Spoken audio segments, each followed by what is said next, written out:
NBA Straya, how are you going? Here you going? Are you right? You should be. Why is that, Jim? Well, obviously, we're back. That's right, we're back for another season of NBA Straya. I am, of course, your host, James Clements. You can see me on NFL Straya. We also have Jim Does Supercoach. And if you haven't subscribed to that already, A, what are you doing? B, buddy, go and do it now because NBA Supercoach this year, she's going to be awesome. And we are going balls deep on it on Jim Does Supercoach, so that's going to be very fun. But obviously, the big one is that we actually have an NBA team in Australia this week. And figured, I'm going to be drinking a million tins at those games in person. It's going to be awesome.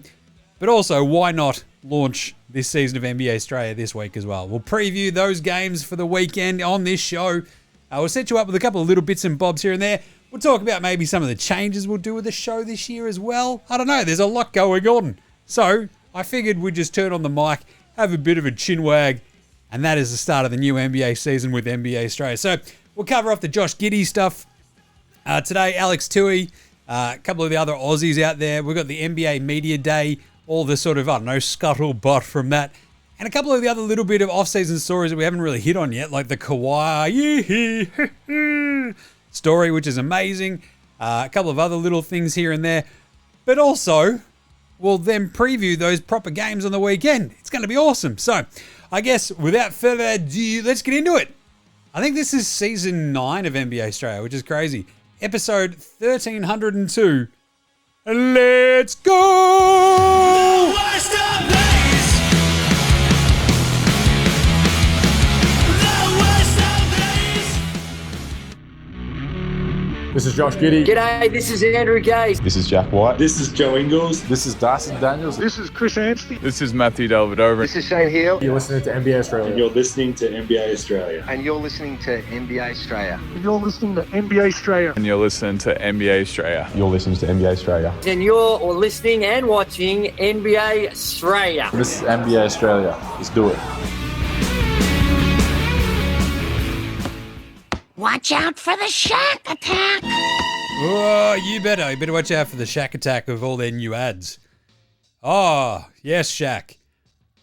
The things that you're spruiking make it spicier to watch sport. Great. Anyway.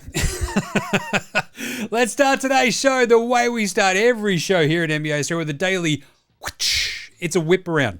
Is that a whip around as a gym? Yes, it is. It always is. It's how we start literally every show, right? So, as I said at the top, it's been a pretty quiet off-season in the NBA, right? We've had only a couple of sort of outstanding bits of business to deal with. Since I think we signed off, the family and I went on holidays for a couple of weeks. Took a week or two off after that as well. Then it was like NFL season already, and it was like on for young and old, covering a whole bunch of the NFL with NFL Straya, doing lots and lots of stuff with Supercoach. It's all very fun. It's all very good. Because the NBA, it was literally the Josh Giddey contract, the Jonathan Kuminga contract, Q Grimes, even Cam Thomas has got done as well. So a lot of this sort of stuff has actually just sort of been just under the radar, simmering. There's been no massive deals. I still remember, I reckon, one of the craziest ones for me, obviously, we had Karl Anthony Towns and all this sort of stuff. But do you remember the Allen Iverson Chauncey Billups trade that hit, I think, 3 days before the start of the season in like 2009 or something like that? That was awesome. I still remember that guy. No one saw that one coming. It's like, well, I don't know. Kind of we did. Right. Billups goes to Denver. AI goes to Detroit. It was an absolute schmozzle. It was always very funny. Anyway, then you have these big other off-season sort of hits at the very end of it, like the Karl Anthony Towns trade and stuff. And you're like, all right, well, basically once we hit training camp, stuff starts getting a bit weird. We've already got injuries. So I guess we should probably start, as it is NBA Straya, with the Aussie sort of news and all that sort of gear. But before I do, remember, you can help support the show with the Buy Me a Coffee link in our socials link. Basically, it's got the little link tree in there. Buy Me a Coffee. You can shout us a coffee. You can sign up to the membership level as well, which helps support the show. but also gets you a monthly exclusive podcast and access to a bunch of other stuff that I'm going to be doing this season.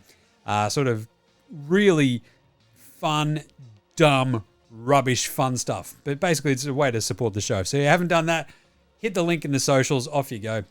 She'll be right. The Buy Me a Coffee link for NBA Australia. Appreciate it. You can join the Dead Set Legends Club. Once a month, you get an exclusive other show completely no one else gets to listen to except for you. So go do it. We're taping the October one tomorrow or Thursday. It's going to be awesome. I think the last one we did, what was that? That was about was it the Aussie rings? Oh, no, it was the biggest what-ifs players versus injuries in NBA history. We did the Aussie rings. We've done finals rankings, a whole bunch of fun stuff. So go check it out. Buy me a coffee. Help support the show. Join the Dead Set Legends Club. And otherwise, I guess what we're going to try to do with NBA Straya this year is probably concentrate a little bit even more on the Aussies and sort of the news around them. That'll be for the socials as well. Just because that's our purview. We've got so many Australians in the NBA this year that someone needs to track them, and it should bloody well as well just be me. I'll just have a crack at it because why the bloody hell not, right? So with that in mind, we've got some news that went off in the last couple of weeks. Obviously, the Josh Giddey contract finally happened. We'd sort of talked about it. The $30 million starting price for Josh Giddey was, he and his team's at least ideal landing spot. The Bulls were like, how about 20? And they're like, nah, 30. And amazingly enough, they met in the middle. Now, why is that, Jim? Well, so there's a weird little bit of leverage that Gids still had. By virtue of being a really high draft pick, you see, the Mop Top Mamba could play out this season on his qualifying offer, which is about $11 million a year, right? That's your final rookie year contract guarantee. And then to make up the cash that he would have missed out on from signing for $20 million or $30 million, he could then, if he was good this year, go sign with another team next year where there's a lot more cap space floating around. And all he would need is essentially a deal paying him a bit more than what the Bulls are offering, and he would have broken even in the long run. That's like one of those last little bits of leverage that he still had, right? And it feels like they came to a happy medium of $25 million a year for 4 years each, $100 million contract, all up, with no team or player option. That's a locked-in, guaranteed $100 million for the Gidmeister, for the Mop Top Mamba. I think it's a great outcome for everybody. It's pretty cheap for the Bulls, which is pretty crazy because they're slinging around money like they're Zion Williamson in one of Melbourne's strip clubs this weekend. Basically go, hey, Patch Williams, you've shown us literally 2 minutes of good basketball in 4 years. Here's $90 million.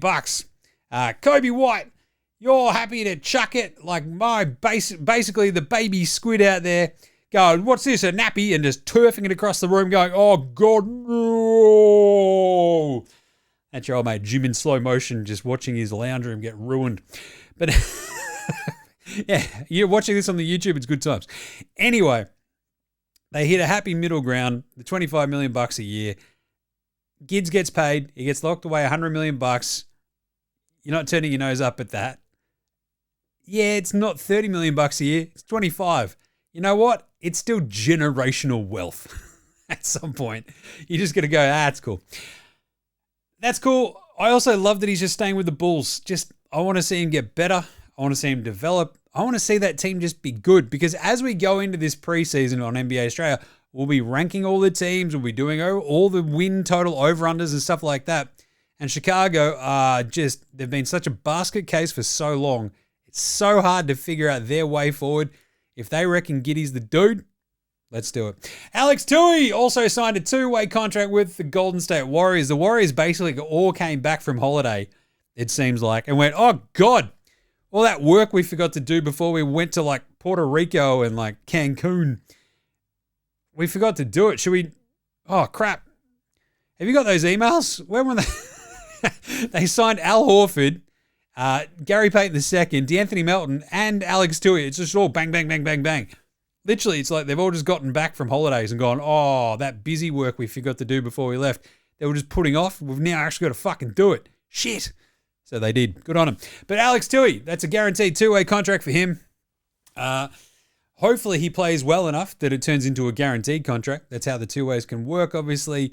But the thing is, it's always going to be tricky for that to happen with Golden State because they're hard capped. With the Jonathan Kuminga restricted free agency sort of still hanging over their head, it gets a little bit wonky, right?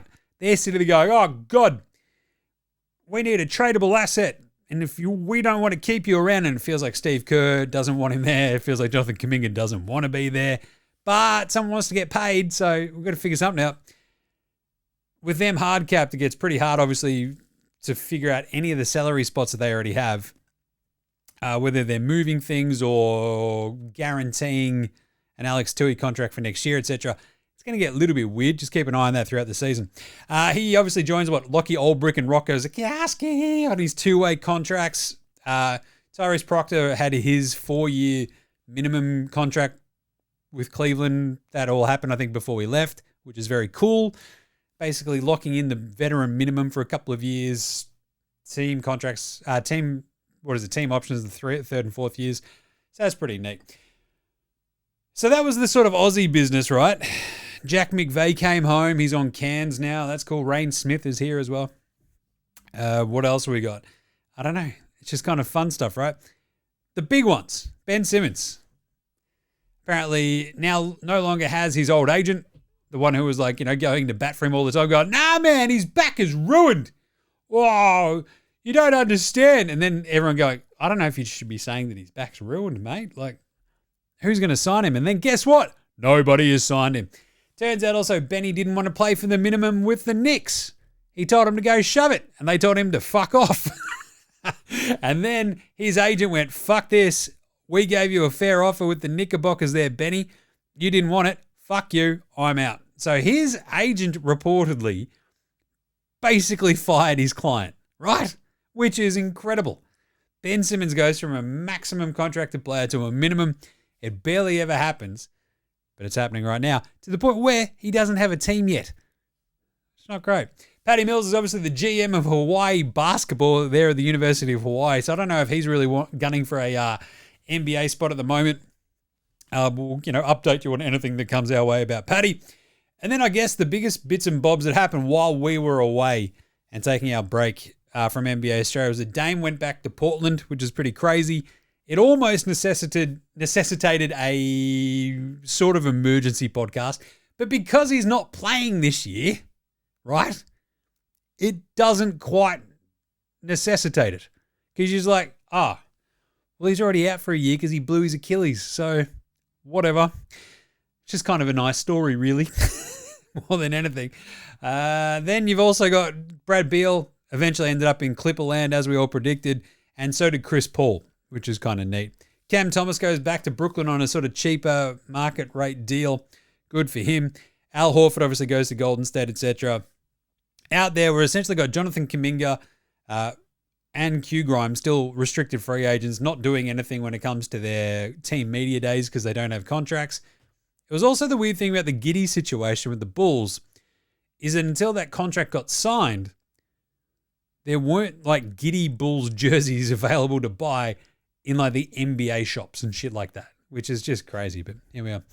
Anyway, the other dudes who are still sort of left out there as well in free agency, Malik Beasley, the investigation in his betting sort of stuff, as suspect as it looked, super sus. There's been nothing sort of gone forward with that investigation, apparently. You've obviously got Seth Curry, i.e. the shit one, sure. Alec Burks is still out there. Bol, Markel Fultz. I don't know, man. I don't know what you want me to tell you. I think Nick Smith Jr. is now signed with the Lakers. You've got Monty Morris signing with the Pacers. It's kind of neat. Kind of cool, I guess. Yeah, whatever. Right? It's gotten very light on the ground. PJ Washington with the Dallas Mavericks signed a 4-year, $90 million extension back in the start of September. And it's also come out how much he's paying in child support. And yeah, he needed that extension. Amir Coffey's gone to the Bucks. The Celtics traded bloody George Niang back to Utah. And he's like, sick, love Utah. And then he's gotten there and he's like, wait a minute, Jingles isn't here. This is bullshit. The Celtics also signed Chris Bobby Boucher. Jingles rocked up to Media Day, which is kind of fun. We'll do a couple little bit of Media Day bits and bobs too. Like, that was fun. Apparently, Jingles walked in and was going, what's going on, dickheads? He started shit talking like the GM, the coach, his teammates, gave a couple of thumbs up and fucked off again, i.e. classic Jingles. But that's the greatest thing about being Jingling Joe Ingles, right? Just like, I'm basically a player coach at this point. I'm just hanging out. I'm pure vibes only. And my vibes are fucking radical. So I really hope the Wolves win the title this year. Kevin Durant and Steven Adams went fishing this offseason, which is kind of sweet. Oh, Kevin Brew, can you pass me those hooks over there, eh? Yeah, a bit of bait over there, bit of whitefish. Yeah, cheers, Brew. Oh, that's very nice, eh? Jimmy Butler, Draymond Green, still kind of dicks. This tracks. Good to see Mateus Buzalis and Josh Giddey kind of doing the white guy thing in Chicago. That was fun. Anthony Davis is going to be wearing foggles, he reckons, for the rest of his career because of surgery for a detached retina in the off-season. Bloody hell. Good on him. Hopefully he comes back and he's healthy. He and Cooper Flagg, that's going to be fun as.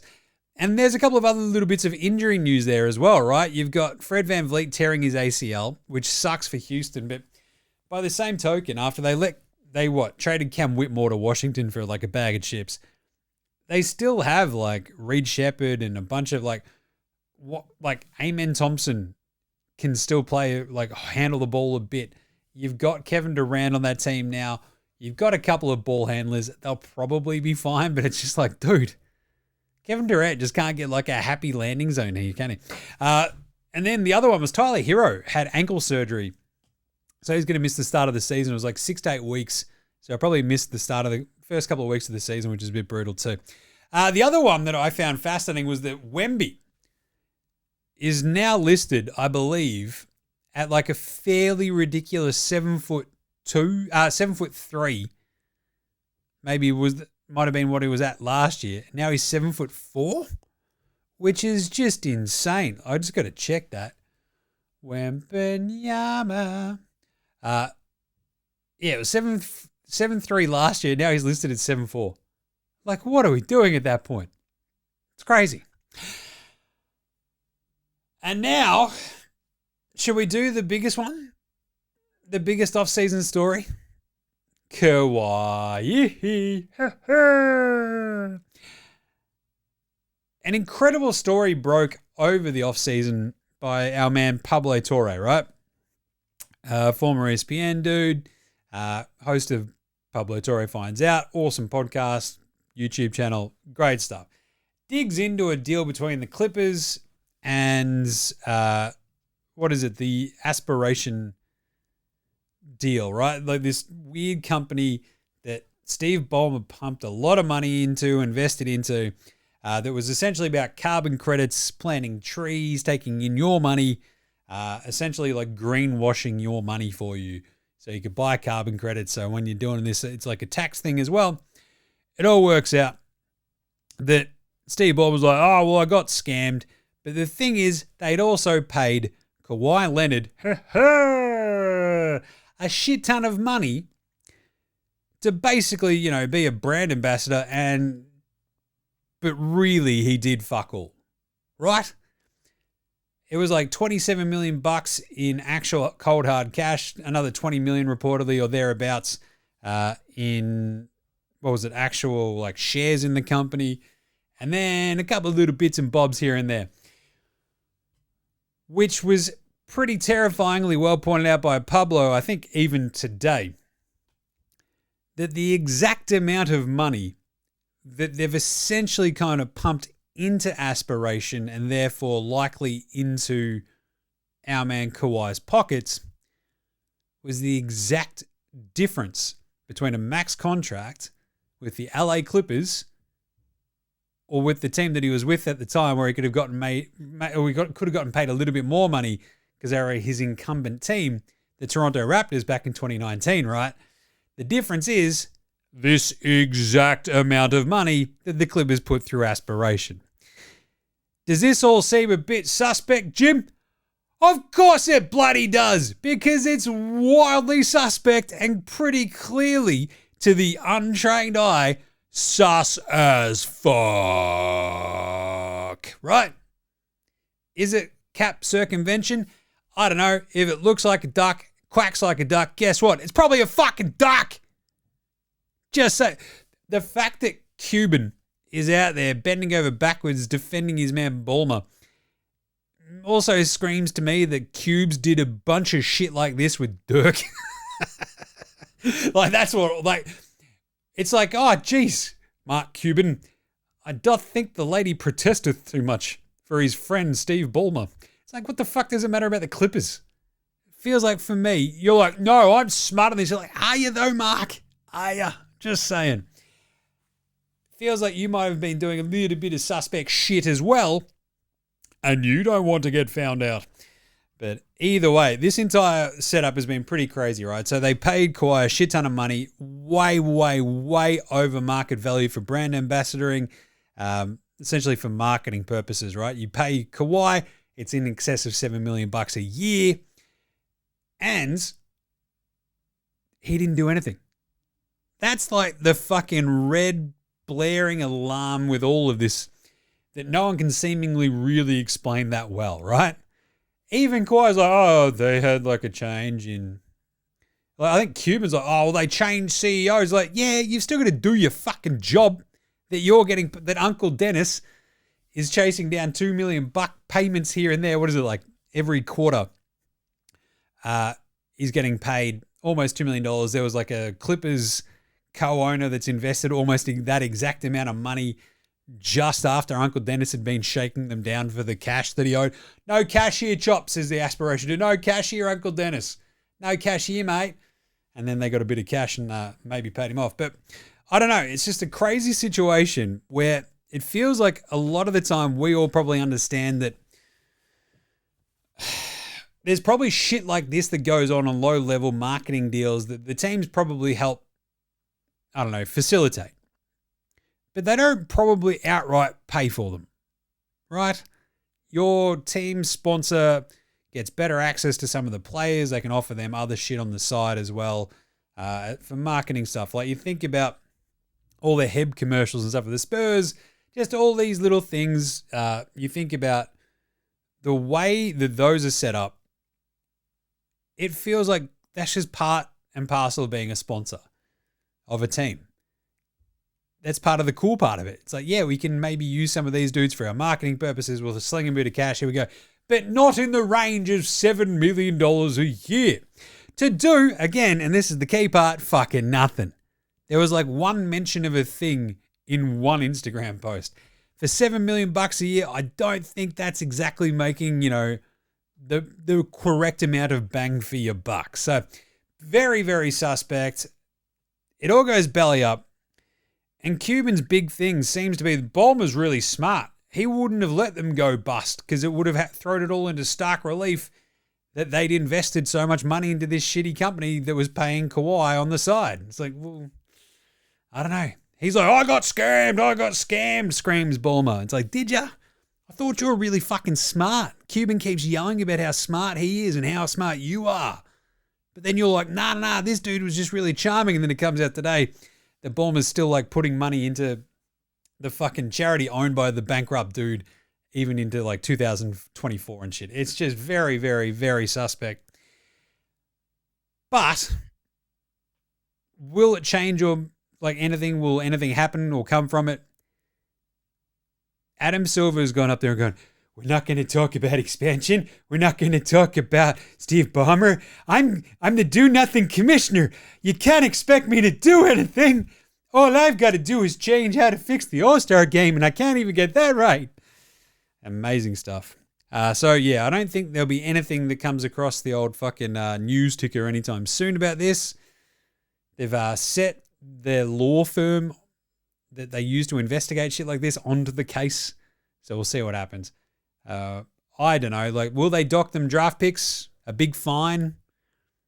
If they can prove some shit, maybe. If they can prove anything here, like the hard thing is it's not a Joe Smith situation where there was quite literally a paper trail in the Joe Smith situation. If you remember that with the Wolves back in the early thousands, they got docked 1 million picks, a bunch of fucking money. It was crazy. Doesn't feel like there's quite the paper trail here, but still. Anyway, it's a very fucked situation. It very much feels like a bit of cap circumvention. Like if you were going to circumvent the cap, it's certainly one way of doing it. I don't know. Let me know what you reckon. It seems very fucking sus. Right. And what are we all here for, Jim? We're all here for a bit of NBA, NBL this weekend, which is all very exciting. The Pelicans coming to town. Let's talk about that right after this. Hey, what's up? This is Nick Hexum from 311, and you're listening to NBA Straya.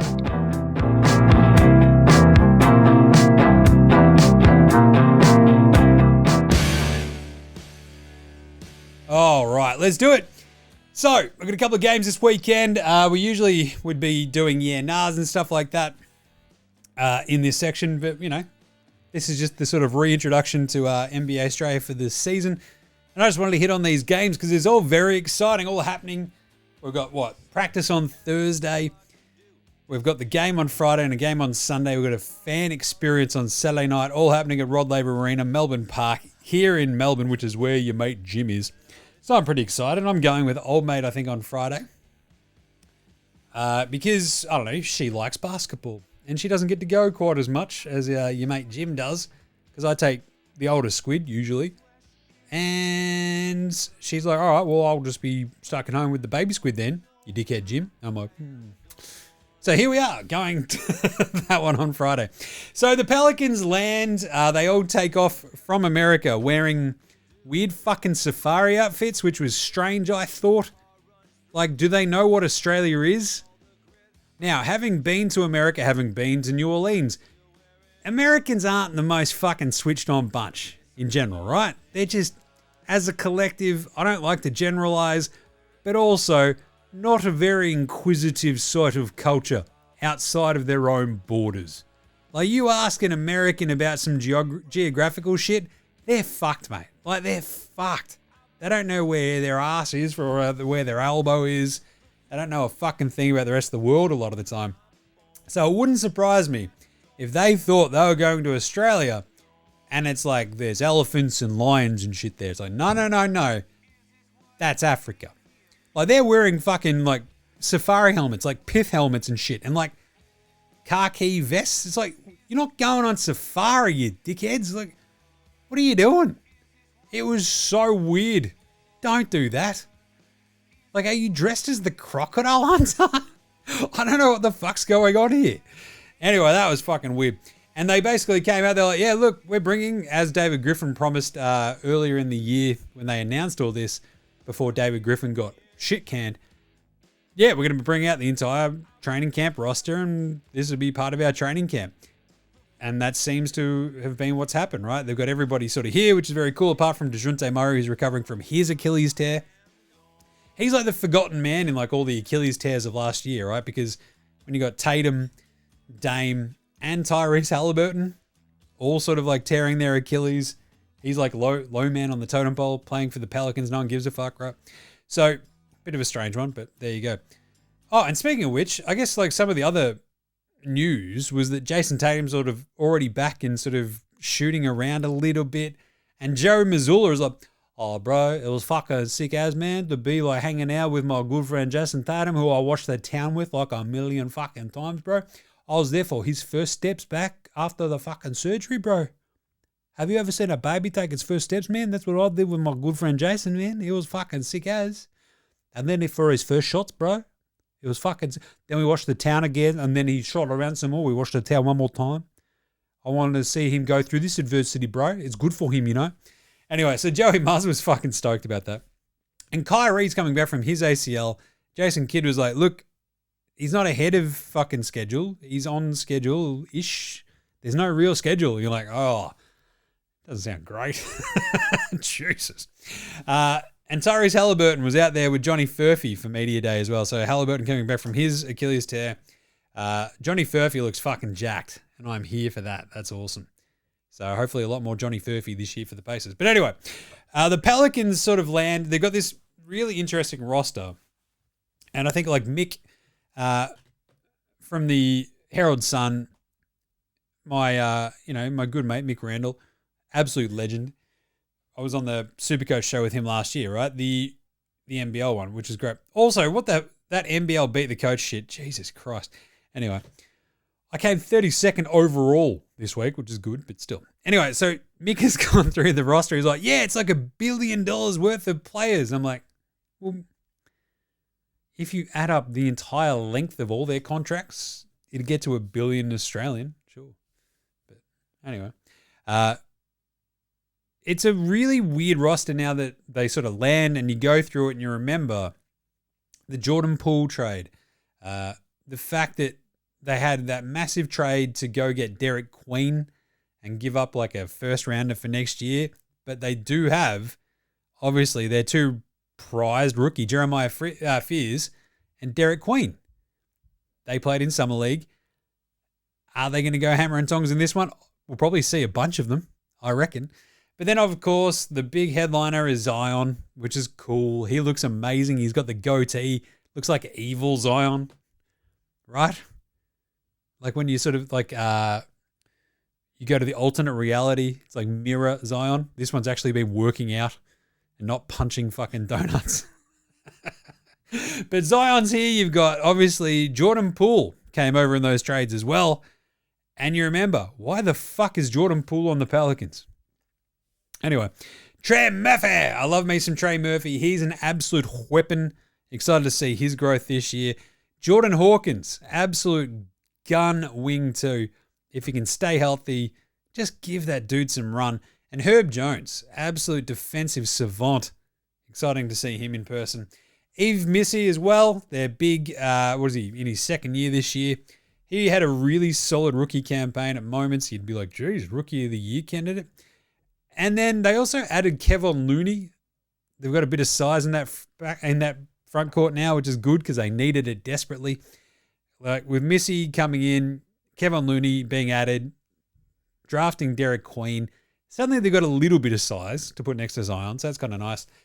They've still got, obviously, Grand Theft Alvarado, Jose Alvarado. You got Jaden Springer, Jalen McDaniels, which is like the worst of the McDaniels, but still. Sadiq Bey is on this roster as well, recovering from his ACL tear last year with the Hawks. Was it Detroit? Detroit, I think, ended up on at the end. Carlo Matkovic, he was a rookie last year, very solid at times. And then a couple of other sort of their rookies, Hunter Dickinson, Mr. Garrison Brooks, Shumate, and Micah Peavy. So, obviously, it'd be kind of nice if they had an actual, like, point guard, like DeJounte Murray. But the Jordan Poole trade and moving on CJ McCollum, like, yeah, they get younger. You've got a shooter. It's like, but I want to see Jeremiah Fears do that sort of stuff, right? The coolest thing about the Jeremiah Fears experience so far is that he's got 0 fears, right? He's number 0. That's an awesome, already iconic, top tier level jersey. Someone just did a sick skid out the window. That was gnarly. Anyway, so Jeremiah Fears, that's kind of cool. He and Jordan Poole will be sort of those, point guards that the Pelicans will be running out there. You'd expect a lot of point Zion for these sorts of games as well. But at the same time, these are, don't forget, exhibition preseason games. So we'll probably have the starters in for the first, maybe bit of the second quarters in there, and that's probably about it. So you'll see a lot of the young dudes. I want to see as much as I can of Jeremiah Fears. He's going to be a fascinating one. Pick 7 in the draft this year. Derek Queen, obviously, after him. They trade up for him, and that's going to be pretty gnarly. I don't know. Is he any good? We're going to find out. Because it felt like, of the bigs in the draft, he goes 13 overall. It was a bit of a coin toss as to kind of who you liked. The Pelicans obviously like Derek Queen. They make the big trade. They go get him from Maryland. Go Terps. And here we are. Your Pelicans team is there. Who will they be playing, Jim? Well, they play United on Friday night and they play the Phoenix on Sunday. Amazingly enough, I literally just watched United play Phoenix last week. It's not that amazing, Jim. You just went to the throwdown. Yes, that's right. And it was good. It was really, really fun. Like, I love a good throwdown. United versus Phoenix is always, like, pretty sick. Like, the United home crowd is a little bit, I don't know, less wild, I reckon, than the Phoenix home crowd sometimes. Let me know what you reckon about that. But, yeah, that's my read on it. And United just put the foot down in the fourth quarter after the Phoenix sort of got, dragged themselves back from a bit of a deficit. Took the lead late in the third quarter. United took it back, led by 5 going into the fourth quarter, and then just fucking curb stomped them. So United have this weird, strange mix where, like, Jesse Edwards is the big man, solid. Krislovic is giving them absolutely everything he can as one of their backup bigs. It's very strange. Without Bubbles Goulding, though, they've just sort of, like, gone, right, it's fine. Like, we're still going to be able to score. Milton Doyle's been unreal. And on the Phoenix side, you've obviously got Sobey and co. Vrenz just pisses off just before the start of the season, their other import. And they, similar to how they felt last year, they just feel a bit janky, a little bit lopsided at times. I feel like United will probably give the Pelicans a little bit of a run for their money in the first game. The Phoenix will probably try to come out and shoot the piss out of it, but I just don't know how successful they'll be, right? So if you think about the Melbourne United sort of roster, it's got, the likes of Shea Lee, Doyle, who was it? There was also their dude, was it Walker? Tyson Walker, pretty solid. Tom Wilson was surprisingly excellent off the bench the other day, but they're sort of like weird combo swings of Tanner Krebs, Kyle Bowen, Finn Delaney were really effective against the Phoenix. I don't know how effective they'll be against the Pelicans, but it's going to be kind of fun. So Dash Daniels is already playing a lot more with Bubbles out. He looks incredible already. It's going to be awesome to see him go up against the, top level talent of the Pelicans. So I'm kind of about that more than just about anything. But I reckon United can give them a bit of a run for their money. But as for the Phoenix, you sort of think about that team and, like, outside of Sobes, like, it was a lot of my cousin Angus the other day. John Brown, solid defensive forward. Hunter Maldonado, he was all right the other day as well. DJ Mitchell, fine-ish. Malik Lewis is the one that I'm actually excited about for the Phoenix and seeing how he goes up against the Pelicans because I think he is fucking awesome. I got a lot of time for Malik. So he and Sobes, if they shoot the piss out of it, they get something going, maybe they can hang. We'll see what happens. But I expect United to put up a pretty good fight. And I'll take the Squid on Sunday. I'll be there as well for both these games. And the Squid will be wearing his Phoenix top, getting all excited and stuff. We'll see what happens. But yeah, I don't know. Do you reckon the Phoenix can give them a run for their money? I don't know. It just, if they had that one dude, like Sobey was incredible the other day against United and they still got smashed, right? You think about the times that the NBL teams have put up a really good fight or even beaten an NBA team, looking at U36s, you'd have like usually a really top level sort of superstar, either import player or whatever, who'd just go off. And I just don't know if either of these teams have kind of got that dude. Like if you go back and think about that Sixers team that beat Phoenix, right? What was it? Craig Randall went absolutely apeshit, dropped 30 fucking 5 or something. It was awesome. Like, that shit rules. I just don't know if we've got one of those dudes on these squads that can actually do that. Maybe. So, either way, that was kind of fun. It was awesome. But those games, look, I've been to like Wildcats, Jazz. I've seen United, Sixers over there in the States with those NBL, NBA tours and stuff. I think I went to a couple of others as well. And the Australian teams will hang with them for a bit. They'll be, the physicality will really drag him into the game. It probably will. But the Pelicans, I mean, they'll just be able to run out some of their dudes, have a crack, run out their young dudes, and really, really push these Aussie teams. But it should be really good. So who's going to win, Jim? Well, I think so. That's it, right? Phoenix on the Sunday, probably not as close. I think United will really give them a run for their money. Let's say Pelicans 108, United 106 in an absolute thriller. And then on Sunday, let's say Pelicans 118, Phoenix 102, right? I reckon there'll be very, very, very little defense down the stretch. We might even see a lot more points than that scored, but it's going to be an awesome time at Rod Laver Arena. I can't wait to get there. It's going to be sick. Like, if you're there as well, come say g'day. I'll be the ginger with the big beard, probably wearing some sort of like hat.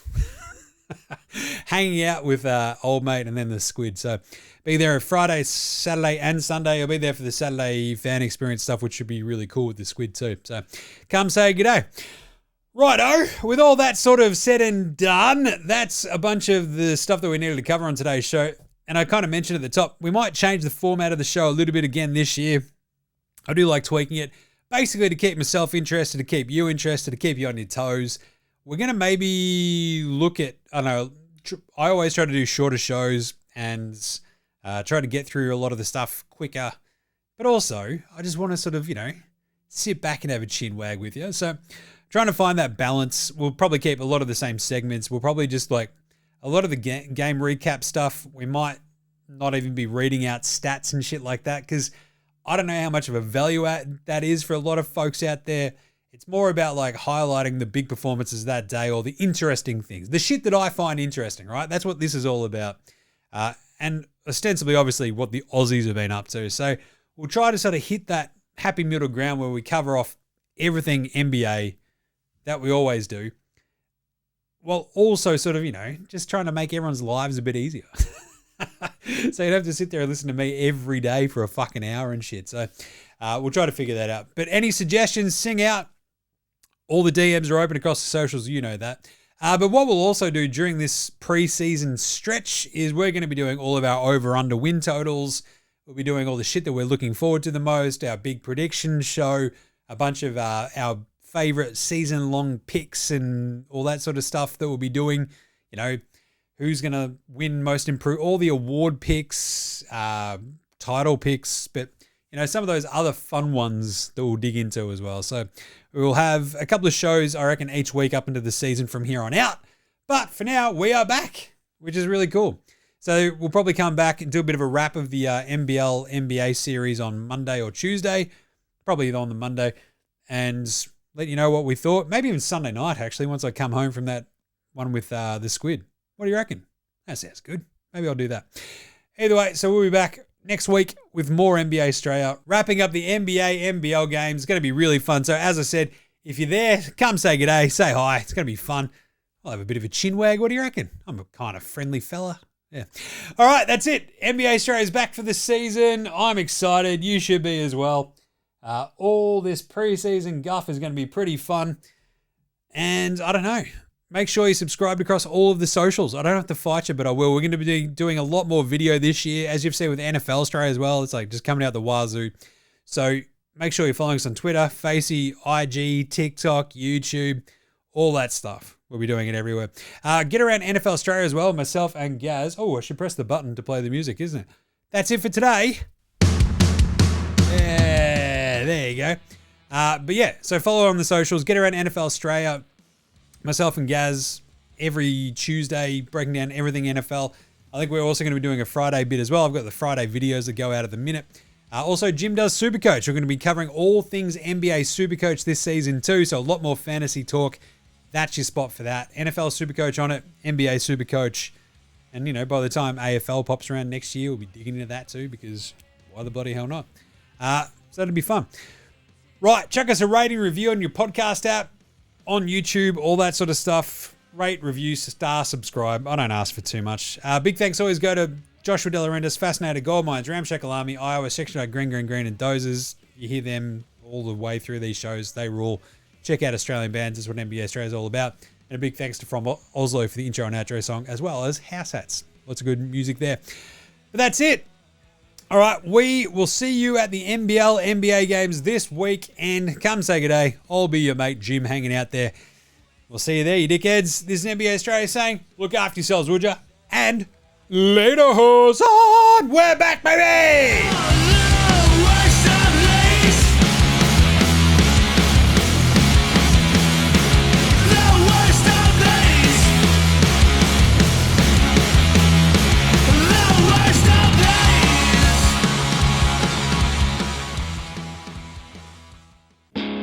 G'day legends, your mate Jim from NBA Straya here. That's right, I'm doing a thing at the end of the show.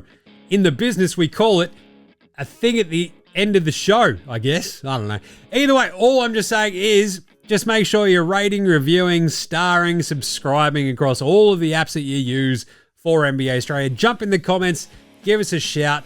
We'll bang you in yeah, nahs. Any other questions? I'll have a crack. I've got nothing better to do, basically.